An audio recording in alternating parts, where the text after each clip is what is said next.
รนักตบตุติท่านพระครูสมุวิสุวรรณนะครับจนมาเท่าทุกวันนี้ท่านก็ดูแลและทางสถานีทั้งเครื่องทั้งอย่างนู้ทุกสิ่งทุกอย่างนะครับเนาะถ้าหน้าฟ้าหน้าฝนเนี่ยท่านทุกข์ใจพ่อแม่พี่น้องเลยเพราะสถานีเฮาของเรานะครับเนาะมันก็อยู่ที่สูงกันน้อยหนึ่งนะครับแล้วมันอยู่ป่าไม้ดงใหญ่ดงหนาเวลาฟ้าฝนตกเวลาลมมาเนี่ยโอ้โหท่านพอใจเต้นถึงเราทำนะครับเพราะว่ากลัวกิ่งไม้ฟ้องกลัวฟ้าผ่าลงมาฟ้องก็มีหลายอย่างนะครับเนาะก็ถ้าหากว่ามันมีอุบัติเหตุขึ้นมานี่แต่ละครั้งแต่ละทีนะครับพ่อแม่พี่น้องนี่มันเสียเป็นแสนนะครับเนาะอันนี้นะเครื่องส่งนะครับเสียเป็นแสนนะพ่อแม่พี่น้องโอ้มันไม่ใช่ง่ายนะครับเด้อถึงจะได้พ่อแม่พี่น้องลูกเวลาน้องหนุ่มจงจอยเด็กเราฟังท่านพระจอมองค์เจ้านะครับได้มามาจ๋าได้มาเล่านะครับสัพพะสาระเรื่องเหมือนกันนั่นนะครับจะเป็นพระสงฆ์องค์พระเจ้ามันเทศนาธรรมแบบโบราณอย่างท่านพระครูวิชิตศิลาภรณ์นะครับเนาะตุเจ้าในกลุ่มในวังนะครับได้เอานิยายธรรมบอกเก่านะครับมาเทศนาธรรมท่านพระครูนะครับเนาะกับการเหมือนกันเนี่ยการมาได้นะครับแต่วันยังไม่เสาะไปหาอยู่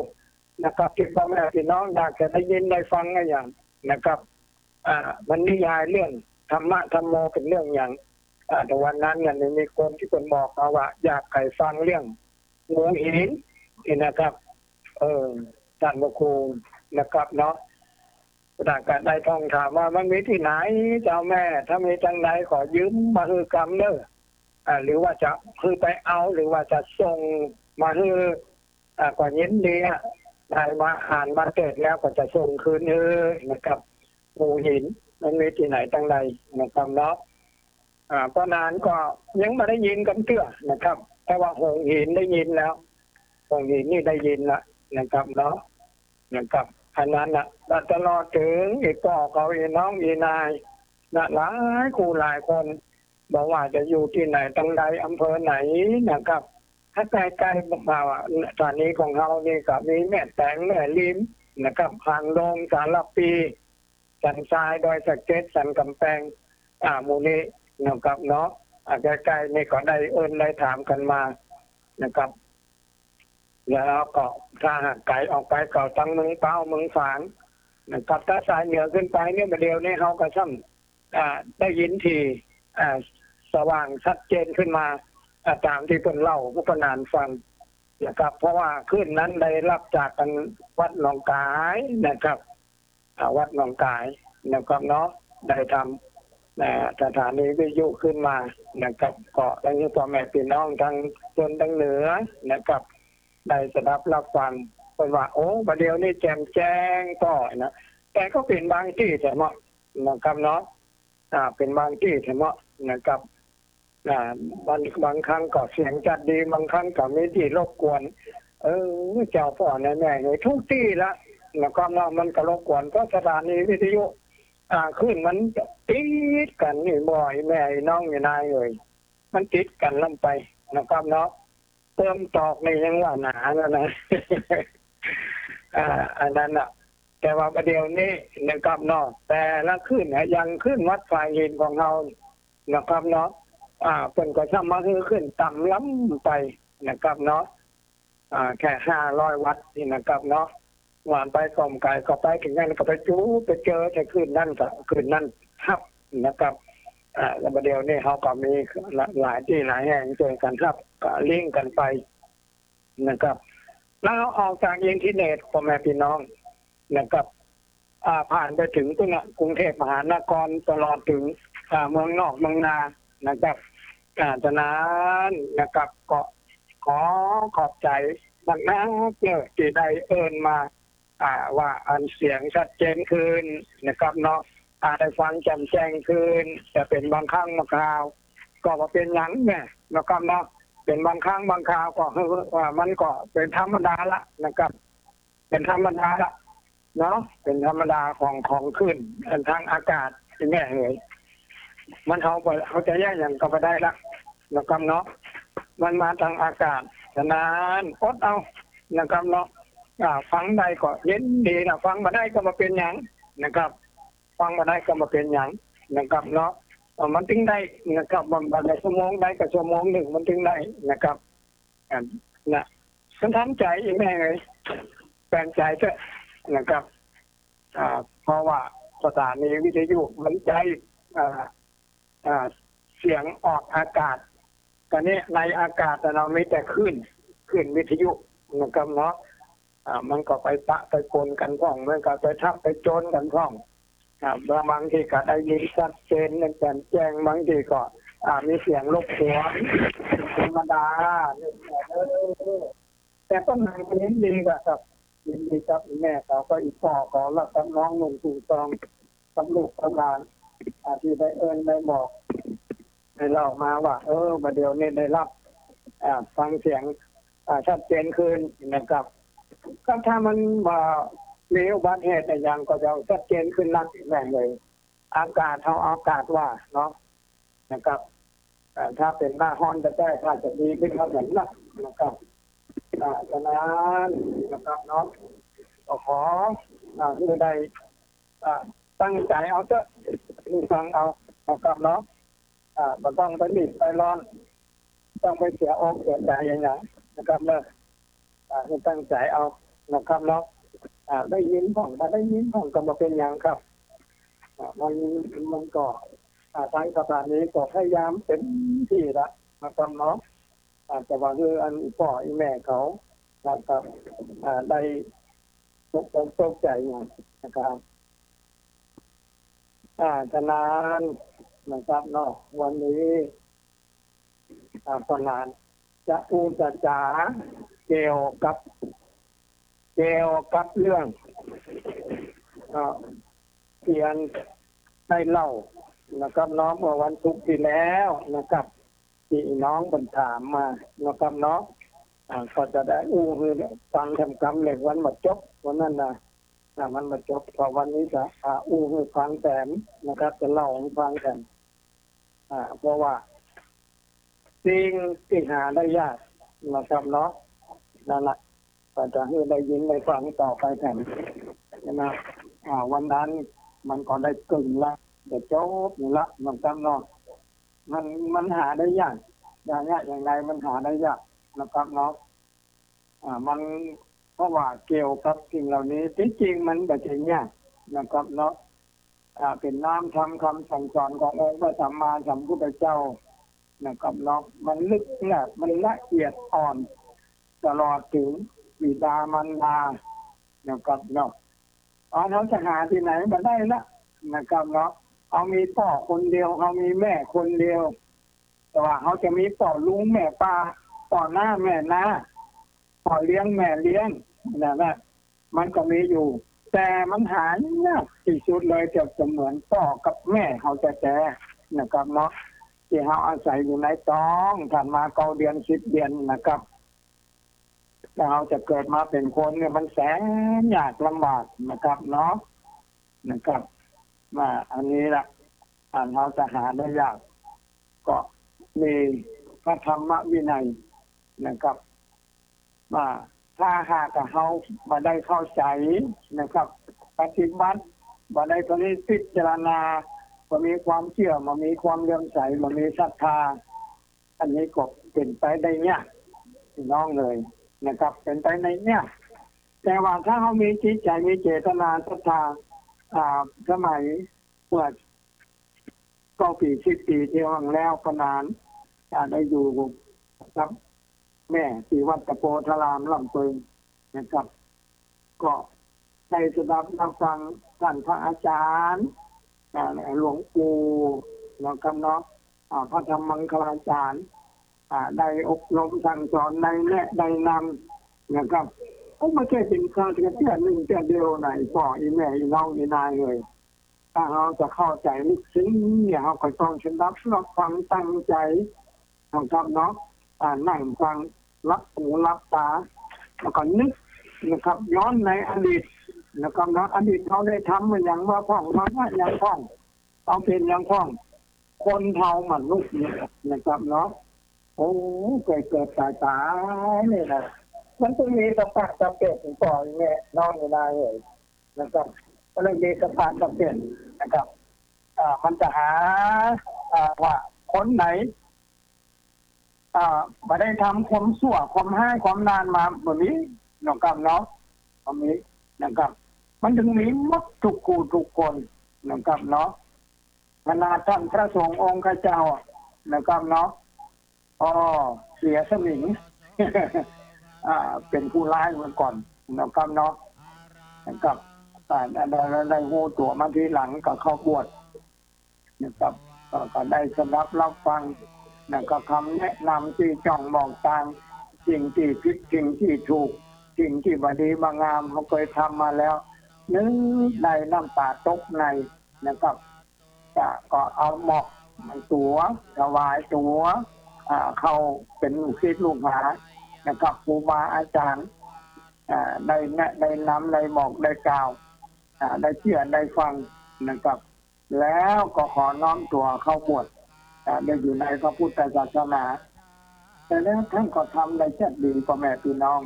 เอาลองนึกถึงนะครับเนาะองคุลิมานนะครับองคุลิมานโจรนะครับเนาะอันนั้นเนี่ยยังไงอ่ะ5 คนนะครับเนาะนะครับมาฆ่าคนมาทั้งหมดในนะครับเนาะอันนั้นก็อยากจะได้ของดีจากอาจารย์โกฏว่าเป็นการถูกหลอกถูกลวงมีถูกทิ้งลงหาเจ้ากันเนี่ยอิจฉาริษยานะครับอันนี้ความอิจฉาริษยานี่พ่อแม่พี่น้องเลยนะครับมันเป็นสิ่งที่บดีแต่นะครับอันนั้นพอนานถึงได้บอกได้กล่าวทุกครั้งทุกเรื่องนะครับเนาะเขาไปอิจฉาริษยาคนอื่นเขาเปิ่นหันเปิ่นดีเขาก็อยากไกลได้ดีบางทีกับเขาทำบ่เหมือนเปิ่นเขาเนี่ยบ่เหมือนเปิ่นเนี่ยได้อิจฉาริษยาไปหาว่าเปิ่นทำอย่างนั้นทำอย่างนี้ก็เหมือนอย่างตุลุงทองได้เจตนาทำนะครับนิยายทำนะครับ12 กันนะครับนอกหรือว่า13 กันให้เราได้ยินได้ฟังนะครับชั่วโมงหนึ่งนะครับชั่วโมงเต็มนะครับเนาะมีหมดนะครับตุลุงก็ได้ยกอุทาหรณ์มีแก้ฟ้องมาแก้ฟ้องมีกำเล่นกำหนังไปฟ้องนะครับเนาะอันนั้นน่ะตุลุงนะครับเทียบเรียบร้อยตุลุงก็บอกสิ่งไหนที่มันดีมันงามก็คือเอาจดเอาจำไปสิ่งไหนมันดีมันงามเอาจ้องมาตุลุงทองเนี่ยนะครับอันนี้แหละถ้าเขาได้สดับรับฟังแล้วนะครับเนาะเขาถึงจะได้เข้าใจพ่ออีแม่อีน้องอีนายเลยนะครับเพราะว่าศัตรูที่แท้ที่จริงของคนเฮาเนี่ยคือความโลภโกรธหลงนะฮะความโลภโกรธหลงเนี่ยเขาจะแก้อย่างไรนะครับเนาะเขาถึงจะแก้จะไขมันได้นะครับความโลภความโกรธความหลงเขาจะแก้จะไขมันได้นี่ก็ถ้ามาเข้าใจถ้ามาสดับรับฟังท่านผู้เฒ่าผู้แก่ผู้ที่เป็นได้บอกที่จ้องบอกจางหรือท่านพระสงฆ์องค์เจ้าได้แนะได้นำนะครับเมื่อ2-3 วันนี้นะครับน้องมีงานนะครับงานข่าวดำประนานก็ได้ไปร่วมคนในบ้านของประนานเนี่ยนะครับน้องเสียไปนะครับแล้วเพิ่นก็ได้มอบสรีระร่างนะครับเป็นอาจารย์ใหญ่ในคณะแพทยศาสตร์นะครับเนาะคณะแพทยศาสตร์มหาวิทยาลัยเชียงใหม่นะครับไปคือนักศึกษาทุกแขนงนะครับทุกวิชาการที่จะได้มาศึกษาเล่าเรียนนะครับยังสรีระร่างของอาจารย์ใหญ่นะครับเนาะแล้วเพิ่นก็ทำแล้วนะก่อนที่จะทำเพิ่นขอขมานะครับเอานักเรียนครูบาอาจารย์ตอนนักเรียนมาขอขมานะครับขอขมานะครับคือได้สดับรับฟังกันนะครับแล้วก็คือนักศึกษาได้ศึกษาแล้วนะครับเนาะศึกษาแล้วนะครับเรียบร้อยแล้วกายทุกแผนกแล้วก็จะได้พระราชทานเพลิงเลยนะครับเนาะพระราชทานเพลิงให้เลยนะครับคนที่สละ นะครับร่างบริจาคร่างนี่เป็นอาจารย์ใหญ่ของคณะแพทยศาสตร์มหาวิทยาลัยเชียงใหม่ของเรานะครับแล้วก็ติดกันนอกแถมศพหนึ่งนะครับที่วัดเชียงยืนอันนั้นก็คุณแม่คำแปงโควานนท์นะครับแม่คำแปงเนี่ยโอ้สมัยเมื่อก่อนเนี่ยนะครับ50 ปีล่วงแล้วนี่นะครับเนาะ50 ปี60 ปีแล้วเปิ้นเป็นคนหนุ่มคนกำเป็นสาวเป็นแส่เป็นจ้างฟ้อนของคณะศรัทธาวัดเชียงยืนมันก็มีแม่คำแปงแม่บุญนาคแม่ฟองนวลแม่ศรีวันแม่บุญทรงนะครับเนาะแม่ดวงจันทร์นะครับมีทำหลายคู่หลายคนมีแม่สว่านนะครับเนาะนะครับได้เป็นจ้างฟ้อนนะครับของวัดเชียงยืนวัดเชียงยืนมีไปประกวดที่ไหนทรงประเภทอย่างเข้านะครับส่วนมากแต่ทรงประเภทความคิดและคบขัน ปรากฏว่าข้อที่ 1มาหมดนะครับเนาะอย่างนั้นทุกพี่นะครับผมนะท่านพระครูสังฆบริหารธรรมนูญนะครับวัดสันทรายหลวงที่พระท่านไปเป็นเจ้ารามาบดีนะครับอยู่ประเดี๋ยวเนี้ยนะครับแล้ววัดสันทรายหลวงนี่ถ้าหากวัดเชียงยืนส่งนะครับประธานเขาก็กวดลำต้องกลัวคว้าที่ 1ต้นมาทุกเที่ยวนะครับเนาะประเภทความคิดกับประเภทคบขันนี่มันคบขันไม่แก่หรอกนะครับแต่ถ้าปลุงเปลี่ยนกับปลุงพิศนนะครับคบขันนั้นจนขันแดงนี่นะ เอาขันคบแต่เลยนะครับอันนั้นตัวเราคบกันป่าก็ว่าคว้าที่ 1มันมาแต่เมาะนะคบขันแต่นั่นนะครับเนาะอันนั้นนะครับเนาะฉะนั้นนะครับเนาะมันว่าถ้าเฮาว่าแต่เฮาว่าศัตรูที่แท้จริงของคนก็คือความโลภความโกรธความหลงอันนี้เป็นถามว่าเขาจะแก้ได้อย่างไรก็นั้นนี่นะครับโอ้มันไม่ยากถ้าเขาตั้งอกตั้งใจนะครับความโลภก็ดีความโกรธก็ดีความหลงก็ดีถ้าเขาจะแก้มันนะครับเนาะก็ต้องเข้าหาพระสงฆ์องค์เจ้านั่นแหละนะครับแก้โดยนะครับง่ายที่สุดนะครับเนาะแก้ความโลภความโกรธความหลงแก้โดยมีศีลสมาทานเอาศีลคือรักษาศีล5 ข้อเนี่ยคือบริสุทธิ์พุทธผ่องนะครับเนาะมันบัดแน่บางครั้งบางทีมันก็พลาดก็พังไปก็เป็นหยังหูตัวแล้วเข้าใจกับสี่ตีนยังหูพลาดนะครับนักปราชญ์ยังหูพังหูเผลอถ้าหูว่าผิดไปแล้วเอานะครับเนาะคนเฮาเนี่ยถ้าเพิ่นว่าอย่างนี้เฮาถ้ามันผิดเฮาก็ขอโทษถ้าเฮาทำผิดเฮาก็ขอโทษมันไม่เสียอย่างซะอย่างคำขอโทษนี่นะครับถ้าเปรียบเทียบเป็นเงินเป็นทองละโอ้มหาศาลนะครับเนาะถ้าเฮาทำความผิดเพิ่นบอกว่าเฮาอย่างนั้นอย่างนี้เฮาบ่ขอโทษนะครับเนาะอันเนี้ยนะครับเนาะส่วนมากผู้หลักผู้ใหญ่ของเฮานะครับที่ผ่านมานะครับเนาะประหารนะครับเนาะบางทีทำมาอย่างแล้วจะขอโทษศรัทธาประชาชนยากนะครับเนาะยากนะครับแต่มาหันขณะนี้นะครับอันนี้ทหารแท้ๆใจกล้าแข็งกล้าหาญเนาะทำมาอย่างผิดพลาดถ้ามีใครว่านี่ก็ขอโทษสื่อมวลชนนี่นักที่สุด อันนั้นนะครับเนาะแต่ว่าเขาจะต้องมีสติสมาธิหรือมีศีลธรรมติดตัวนะครับเนาะนะครับถ้าเรามีศีลแล้วนะครับเนาะเขาก็จะมีสมาธิละมีสมาธินะครับเนาะสมาธิแล้วนะครับเนาะเขาจะมีปัญญาจะได้มีปัญญาเกิดขึ้นนี่ต้องเล่นนั่งเจริญเมตตาภาวนานะครับนั่งเมตตาภาวนานะครับลองดูเถอะพี่น้องอีนายมาอายเลยนะครับเนาะคนไหนนะครับที่มีจิตใจนะครับเนาะแข็งกระด้างนะครับแข็งกระด้าง นะครับบางครั้งบางทีนะครับเนาะเราก็อาจจะมีอคตินะครับมันถึงทำให้เรานะครับมีอะไรอย่างเปลี่ยนไปนะครับเนาะก็ให้ยอมไป บ่ได้บ่ดีนะครับถ้าหากเขาบ่อยากว่าบ่ยอมนะครับเนาะฉะนั้นเราจะต้องยอมนะครับต้องยอมเป็นพ้องนั่นก็ผมถ้าเราบ่ยอมมันก็จะมีปัญหานั่นแหละนะครับเนาะแล้วก็ทุกเรื่องทุกราวถ้าเรารู้ตัวว่าเราทำความผิดนะครับหรือว่าบ่ผิดถึงว่าเป็นว่ามาอย่างมันเขาอาจจะแหงไปหรือว่าไปกระทบกระทั่งถ้าเราขอโทษขออภัยกันนะครับมันก็ดีนะครับเนาะทุกคนก็หันว่าเป็นอย่างมีความนะครับอ่อนน้อมอ่อนโยนยังไม่มีคอยตามนะครับ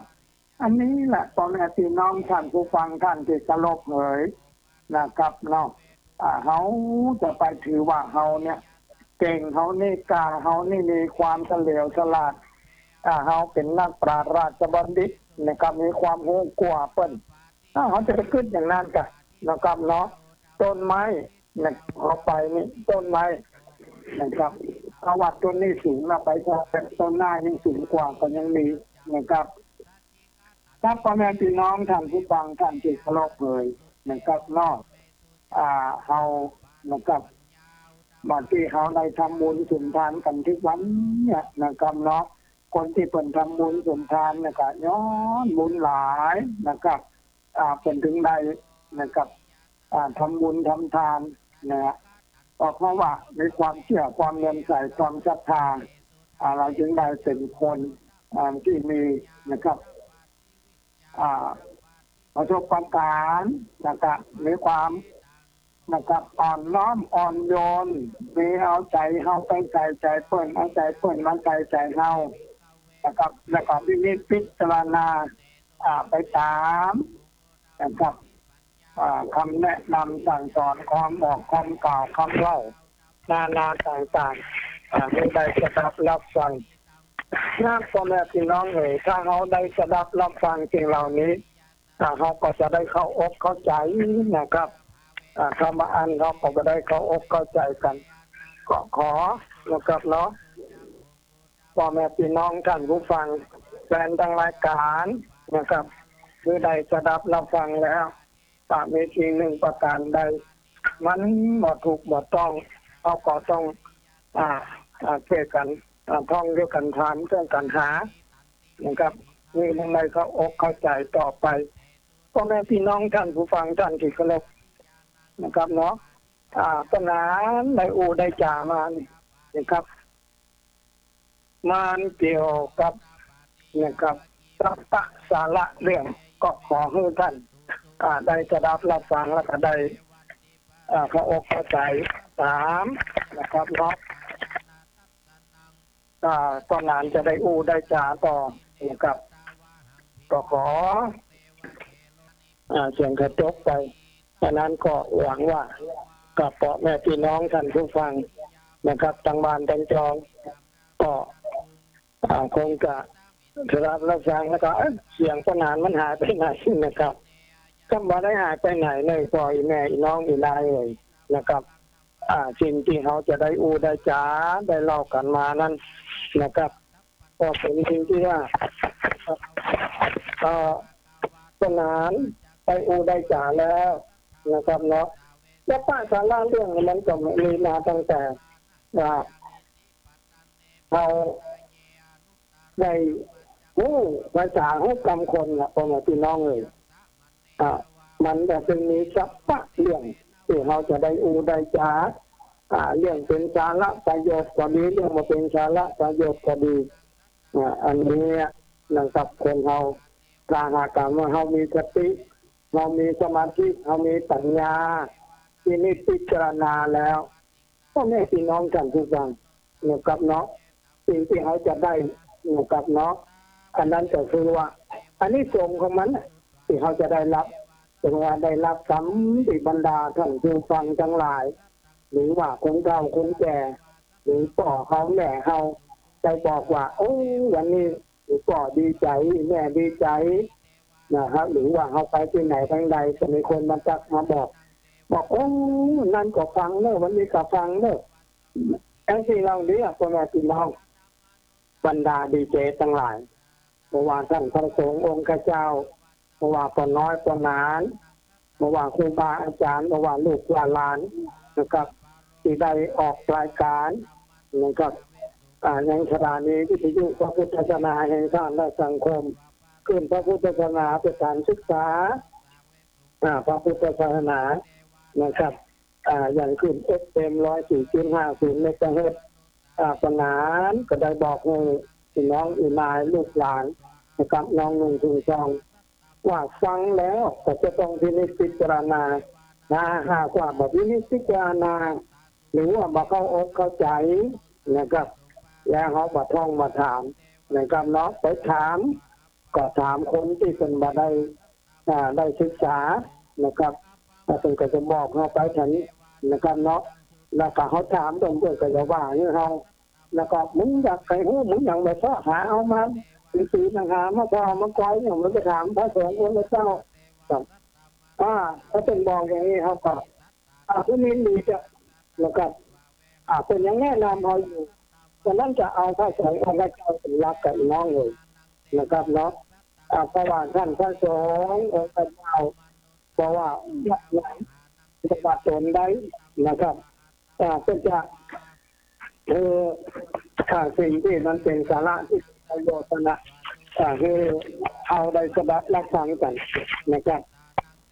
ถ้าหากว่าเราทำแล้วฟังแล้วมาเข้าใจจะไปอันตันใจบนอยู่คนเดียวติดนะครับเป็นจุดตัวเก่าไหนว่าจะเตือนถามเจ้านะครับลองถามมานะครับนะจำเบอร์ท่านพระสงฆ์องค์เจ้าตนใดจะเป็นอาจารย์มหาวิษณุนะครับจะเป็นอาจารย์ท่านพระครูที่พระสุตพจน์นะครับจะเป็นท่านพระอาจารย์มหาอาวรณ์นะครับเนาะหรือว่าท่านพระครูพิชิตลีลาภรณ์นะครับตลอดถึงพระสงฆ์องค์เจ้านะครับท่านดร.ท่านมหาผู้สอนนะครับเนาะถ้ามีโทรศัพท์ถึงท่านดีใจทุกผู้ทุกคนทุกตนทุกองค์นะครับเนี่ยนะครับท่านทั้งหลายเหล่านั้นท่านก็ได้ได้จากก็พอนานเป็นว่าโอ้เขาก็ถามเรื่องนี้เรื่องนั้นนะพอนานต้นก็ถามเรื่องอะไรอย่างนะครับเนาะก็ท่านพระครูพิชิตศิลาภรณ์ได้เอามาเทศนาเอามาเล่าให้ฟังแล้วนะครับเนาะอย่างเป็นถามเรื่องหมาเก้าหางนะครับเนาะหมาเก้าหางนี่นะโอ้มันยาวกว่าแม่พี่น้องนะครับเนาะก็มันอยากคนจิตกระจายจะได้เอาเพราะหมานั่นนะข้ามน้ำข้ามตาถึงเก้าแม่ชิดแม่เป็นนะพ่นแม่หนึ่งหางหมาก็ลุดพ่นแม่หนึ่งหางหมาก็ลุดไปนะครับอันนี้คนใดที่อยากจะฟังเรื่องหมาเก้าหางนะครับเนาะก็อันสะหามาเนี่ยครับเนี่ยแล้วก็โทรมาบอกท่านพระครูพิชิตศิลาภรณ์นะครับบอกให้ท่านเลยนะครับโอ้ท่านเจ้านะครับเจ้าเมียนทำเป็นเมืองอยู่ในเรื่องหนึ่งเรื่องหมาเก้าหางนะครับมันยังอีกเนี่ยว่าหมูหินเนี่ยนะครับเนาะถ้าหามาได้ถ้ายืมมาได้ก็ขอบอกมาเกิดนะครับถ้าบอกจำเบอร์ท่านมาได้โทรมาหาปนานก็ได้นะครับ0818814626นี่นะโทรมาเจอนะครับเนาะหรือว่าปนานมาเอาไปกำเจอเนี่ยเนาะจะส่งไปกับหมูที่จะส่งอย่างไรนะครับอันนี้ก็ยินดีนะเจ้าพี่นายน้องเลยยินดีปนานก็จะไปหักเอานะครับเนาะนะครับแต่เอาจากวัดที่ไหนก็มาบอกคนที่เป็นเวลาไปส่งก็เอาไปส่งคืนที่วัดที่หรือว่าเอามาเพื่อคือข้าเจ้าจะไปส่งคืนให้ก็ดีเอาช่วยกันเอาบุญช่วยกันนะครับเนาะเราทุกวันนี้นะครับเขาถือว่ากันเป็นพี่เป็นน้องนะครับเนาะ อย่าไปถือว่าคนต่างบ้านต่างจองมันมีคนต่างบ้านต่างจองนั่นน่ะเขาก็ต้องพอคนอีพ่ออีแม่อีน้องอีนายเอาต้องพอคนที่เขาไว้เนี่ยเชื่อใจได้เอาคบใจก็เอาถึงจะคบคนที่นั้นเขาบอกว่าไม่เชื่อใจต้นเนี่ยจนเราดูเนี่ยมันหม่อมบ่าหม้อประสงค์เขาก็คบต้นเหมือนกันนะครับเนาะแต่เขามองต้นในแง่ดีไว้นะครับบางทีอาจเป็นจะดีกับเรานะครับเนาะอย่างวันนี้ไปงานเนี่ยนะครับเนาะมีคนหลายคนออกมามาจากก็ประนานก็ได้บอกอย่างเนี้ยนะครับเนาะเพราะว่าเขาเนี่ยต้องมองคนในแง่ดีนะครับเขาจะไปมองเขาในแง่ร้ายเอาไม่มองคนในแง่ร้ายต้นเขามองเขาเหมือนกันเอาไปดูถูกดูแคลนต้นก็จะดูถูกดูแคลนเขาจังต้นก็จะจังเขานะครับเนาะไอ้หนังมาจ้างต้นมันต้องมีการตอบให้นะครับเขาฮักต้นเขาฮักเขานะครับเนาะเขาแบ่งปันให้เขานะครับจะไปหวังอันที่เอากับเขาถ้าเขาได้แบ่งได้ปันเหมือนเขากินตาลก็จะมีคนมากินตาลมาแบ่งมาปันนะครับอย่างแต่ว่าวันคืนมาถึงวันนี้นะครับเนาะบ้านต้นงานนี่มีติ่งอะไรอย่างข้าวหนมจ๊อกนะครับเนาะข้าวหนมจ๊อกข้าวหนมอย่างหลายอย่างนะครับมีแบบไก่นึ่งไก่ย่างตอนนี้ไก่อยู่บ้านมาหอยอยู่ประตูเรียนนี่นะครับเนาะนะครับบางมื้อบางวันก็มีคนละหมาดละไม้มาหอยอยู่นี่นะครับ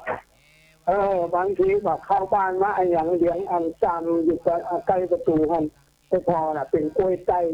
กล้วยน้ำว้ามันโอ้ตัวเจ้าแม่เลยเอาไว้กัน2 วันอันเหลืองนะครับมางอมเอามากินหวานนะครับอันนี้เขาก็นึกว่านั้นมันเทวดาคนเอามาให้นะครับเนาะนะครับบางครั้งบางทีคนก็ยังเขียนจดหมายนะครับเอาซุกในถุงแค่ๆเนาะกันนี้ยังแค่น้อยเอาก็ได้ได้จ่าในคนบางทีบางครั้งคนก็มีอย่างตัวเจตนาที่ดีนะครับเนาะเอามาโซ่มันดูเป็นป่ายเป็นพวกเป็นอย่างก่อนเขาก็สงสัยถ้าเป็นคนนี้ก็ลองถามมันดูเป็นกับใครหัวนะครับวันนั้นผ่านไปนะเราไปหันเงินผ่านข้างเราเป็นขายกล้วยกล่องเลยมั้งนะเนี่ยตอนเราน้องซื้อมา2 หวีก็เลยเอาไปไว้ในกล่องหวีหนึ่งว่ากล่องก็ได้เอาแต่บางครั้งได้เอาใส่บาตรคือนะครับเลิกบางครั้งใส่บาตรนะครับเนาะเอาใส่บาตรท่านพระสงฆ์องค์พระเจ้าแบ่งกันนะครับเนาะได้บุญกันนะครับแต่นั้นไอ้พ่อไอ้แม่ไอ้น้องไอ้นายท่านผู้ฟังท่านที่เคารพนับถือนะครับการทำสิ่งหนึ่งประการใดการทุกสิ่งทุกอย่างเขาจะต้องนึกนะครับเอาใจเขาเนี่ยมาใจคนอื่นเอาใจคนอื่นมาใจเขาตัวเขาจึงจะได้เข้าใจนะครับอย่างเขาเดินหนทางเนี่ยนะครับเนาะบางทีบ้านเดียวกันเนี่ยนะครับน้องเดินเงี้ยก็พ่อหน้าพ่อตาบางทีเขานิ่งหัวเป็นกระเจี๊ยบนะครับบางทีขับรถมานะครับเนาะเป็นพ่อหน้าพ่อหลังคบตึ้งเข้ามาเขาก็แอบเลยอย่างเขายิ้มแบบนี้นะครับเนาะอันนี้เขาก็จะปล่อยต้นเราก็ต้นมาเข้าใจนะครับบางคนนี่มีปัญหากันพ่อหน้าอย่างแบบเนี่ยพ่อหน้าตัวอย่างอีกนะครับถ้าเขามาพอเพื่อนมาพอเขาตั้งคนต้องมาหันนะครับเนาะคนเดินผ่านกันสวนกันและต้องพอหน้ากันว่านี่เป็นใครอันนี้คนใดถ้าหูจักกันก็จะตักจะถามกันถ้าโมจักก็อาจจะมาตักนะครับเนาะจะสนานตักนะครับเนี่ยนะครับเนาะจะไปทางไหนนะครับโมจักคนจะไปทางไหนครับนะครับเนาะก็สนานจะตักคนพิการตา1 ที่ 3ที่ทำนะครับเนาะถ้าเขามีสติเอาก็โมโหนี่คนละนะครับเนาะ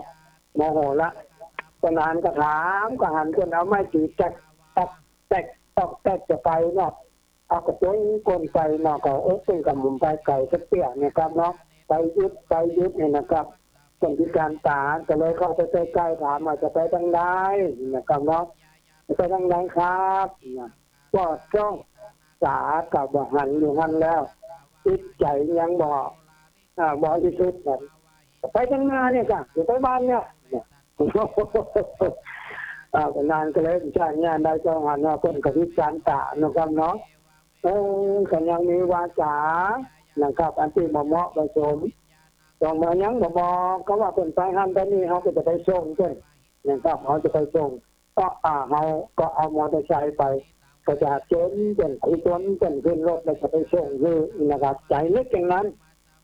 มันก็ไปข้างหน้าเนี่ยกันจะไปเนี่ยไม่ยังเนาะก็บอกมาอย่างก็เรียกว่าจะไปที่ไกลแบบนะครับทำเป็นยังครับก็เลยบอกเพื่อนน้องกับน้องบอกให้เพื่อนเช่นเขาก็ผ่านบนไปเนี่ยก็นึกอยู่นะครับน้องอันนี้เขามานึกถึงเป็นละขนาดพิการตานะครับน้องเป็นยังบอกกึศนะครับน้องคนที่ถามนะครับบางทีเป็นก็อาจจะไปเจอคนที่อย่างนั้นน่ะ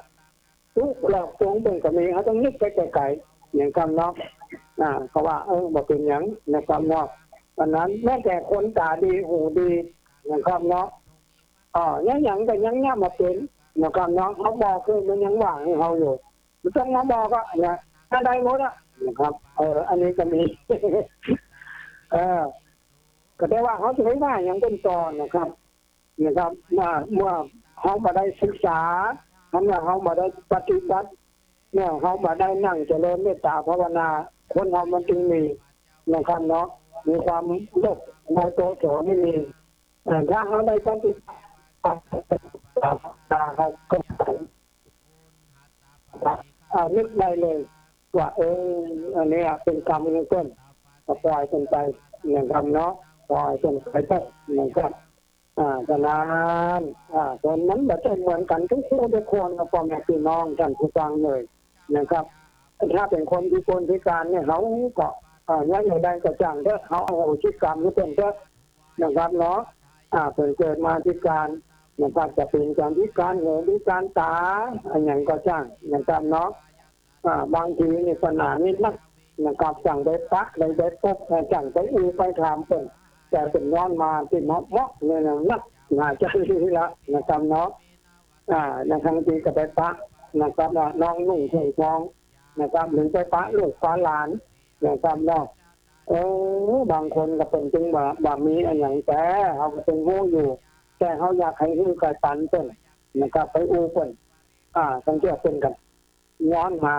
นะครับเอาต่างหงายเลยนะนะครับเนาะเป็นบอกว่าอย่างไรนะครับเนาะสนานว่าอยากให้ได้เอาเสื้อเอาผ้าเนี่ยนะครับมาของลูกของเจ้าแบ่งให้เพื่อนนะครับเป็นว่านะครับบ้านตรงนี้มันจุกยากเลยโอ้สายละนะครับเนาะก็อีนายเป็นหนุ่มชิมนะหนุ่มชิมนะครับฟังหันว่าคนก็ตอนที่บัดอยู่เป็นหนุ่มชิมนะครับแต่มันพุทธต้องพุทธตัดโตนะครับเนาะมันพุทธตัดโตนะครับเนาะเดินไปนี่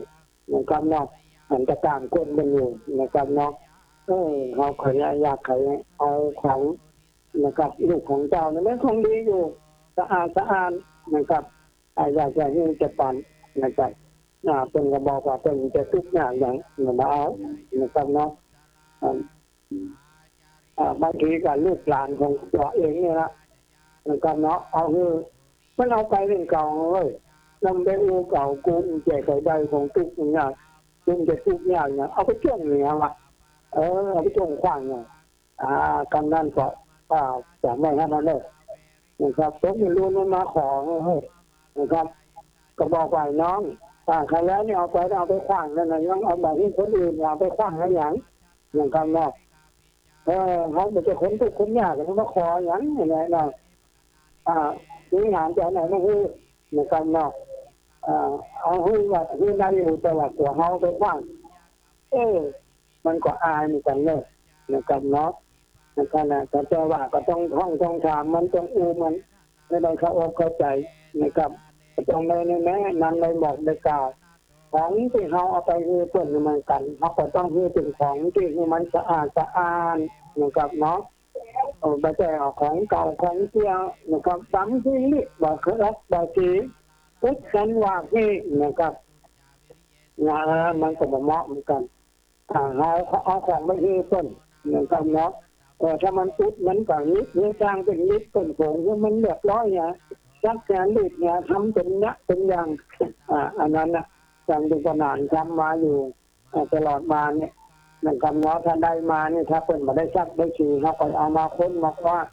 จะมาซักแล้วก็จ้างแล้วอ่อนมารีดนะครับเอาไว้เป็นอย่างเป็นเจลกาเป็นเสื้อกาเป็นกระโปรงกาเป็นของนักเรียนก็เป็นคนของคนใหญ่กันนะครับนะครับเอามาซักมาฉี่เป็นกรรมถ้าเป็นซักเป็นรีดมาแล้วเราก็เอามาที่เป็นคัดขั้นคัดเป็นอย่างเป็นอย่างเป็นอย่างใส่กล่องนะครับเนาะเดี๋ยวนี้ก็นะครับทั้งสถานีเอาไปหาพี่น้องเราตั้งแต่ไกลก็นะครับเนาะนะครับฉะนั้นทุกปีนะครับที่จบไปแล้วนั้นเป็นรายการสปะสาระล้านนาดำเนินรายการโดยพ่อหนานจูง